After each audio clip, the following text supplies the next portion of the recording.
여러분, 마녀 하면 딱 떠오르는 이미지 뭐죠? 표족한 모자에 낄낄 웃으면서 밤하늘을 나는 바로 그 모습. 그리고 그 중심에는 항상 이게 있잖아요. 네, 바로 빗자루입니다.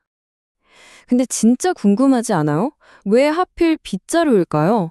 뭐 멋진 망토나 마법 지팡이도 아니고 이 너무나 평범한 청소도구가 어떻게 마법이랑 비행의 상징이 됐을까요? 오늘 바로 이 익숙한 이미지 뒤에 숨겨진 진짜 놀라운 이야기를 한번 파헤쳐 보겠습니다. 자, 그럼 바로 시작해볼까요?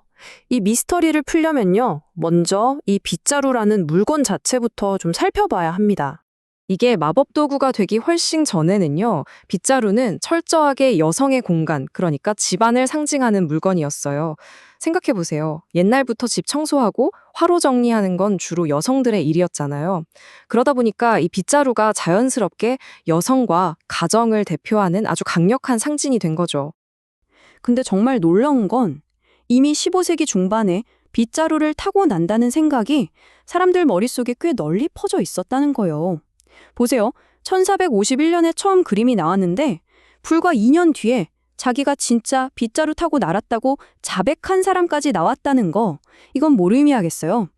이미 그 아이디어가 사람들 사이에선 꽤 익숙했다는 거죠. 아니, 그럼 대체 이 생각은 어디서부터 시작된 걸까요? 그 해답은요, 놀랍게도 마법이나 악마, 이런 거랑은 전혀 상관없는 곳에 있었어요. 바로 농부들의 밭이었죠. 자, 바로 여기에 핵심 단서가 나옵니다. 빗자루 춤이라고 불렸던 고대의 풍요 기원 의식인데요. 이게 뭐냐면 농부들이 밭에서 빗자루나 장대 같은 걸 가랑이 사이에 끼고 막 폴짝폴짝 뛰는 거예요. 왜 그랬을까요? 작물들이 자기들이 점프한 높이만큼 쑥쑥 자라게 해달라고 비는 거였죠. 풍요를 바라는 아주 순수한 마음이 담긴 그런 춤이었던 겁니다. 자, 그러니까 진짜 중요한 포인트는 이거예요.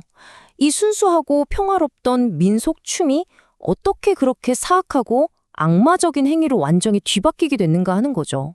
당시 교회의 시각에서는요, 자기들 외에 다른 모든 의식, 특히 이런 이교도 의식은 그냥 악마 숭배였던 거예요.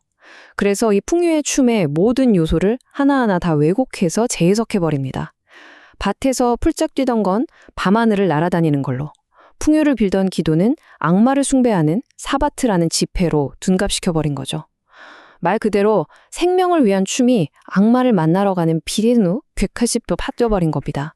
그리고 이 1451년에 그려진 최초의 그림들, 여기서 빗자루를 탄 여성들을 이단으로 지목했다는 점이 아주 중요해요. 이건 교회가 이 빗자루 타는 마녀라는 이미지를 자신들이 반대하는 세력을 억압하고 박해하는 도구로 아주 유용하게 써먹었다는 걸 보여주죠. 풍요를 기원하던 춤이 이단 탄압의 완벽한 빌미가 된 셈입니다. 근데 이야기가 여기서 끝이 아니에요. 여기에 또 다른 아주 흥미로운 층이 하나 더 겹쳐지거든요. 바로 샤머니즘과 관련된 이야기입니다. 자, 샤머니즘. 좀 어렵게 들릴 수도 있는데 간단하게 말하면 이런 거예요. 어떤 물리적인 여행이 아니라 영적인 세계로 떠나는 정신적인 여정이라고 생각하시면 됩니다. 당시 마녀들이 쓴다고 알려진 비행연고라는 게 있었어요. 근데 이게 진짜로 몸을 공중에 붕 띄우는 그런 약이 아니었습니다. 벨라돈나나 맨드레이크처럼 강력한 환각 성분이 든 약초로 만든 연고였죠. 이걸 몸에 바르면 정말 강력한 환각 체험을 하면서 마치 영혼이 몸을 빠져나와 날아다니는 듯한 그런 느낌을 받았던 거예요. 샤만들이 말하는 영혼 여행처럼요. 바로 이 나는 것 같은 감각이 마녀가 날아다닌다는 전설에 기름을 부은 거죠. 실제로 1324년에 있었던 재판 기록을 보면요. 그녀가 지팡이에 기름을 발라서 그걸 타고 어디든 다녔다는 내용이 나와요.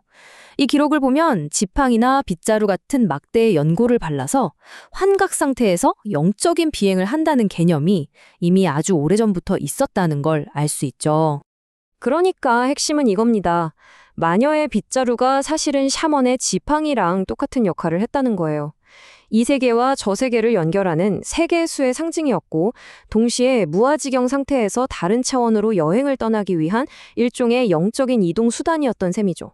자, 이제 이 모든 단서들을 한번 쫙 모아서 빗자루를 탄 마녀라는 미스터리의 마지막 퍼즐을 맞춰보겠습니다. 결국 우리가 아는 하늘을 나는 마녀는 그냥 하나의 이야기가 아니었던 거예요. 첫째, 여성과 가정을 상징하던 평범한 도구였고, 둘째, 풍요를 바라던 이교도의 의식이 악마의 춤으로 오해받았고, 셋째, 환각연골을 이용한 샤머니즘의 영적 여정 전통이 있었죠. 여기에 나중에 굴뚝으로 날아오른다는 식의 민담이 더해지고, 마지막으로 오지의 마법사 같은 대중문화가 쐐기를 박으면서 오늘날의 이미지가 완성된 겁니다. 여러 겹의 오해와 상상력이 쌓여서 만들어진 강력한 신화인 셈이죠. 결국 이 모든 이야기는 우리에게 아주 흥미로운 질문 하나를 번집니다.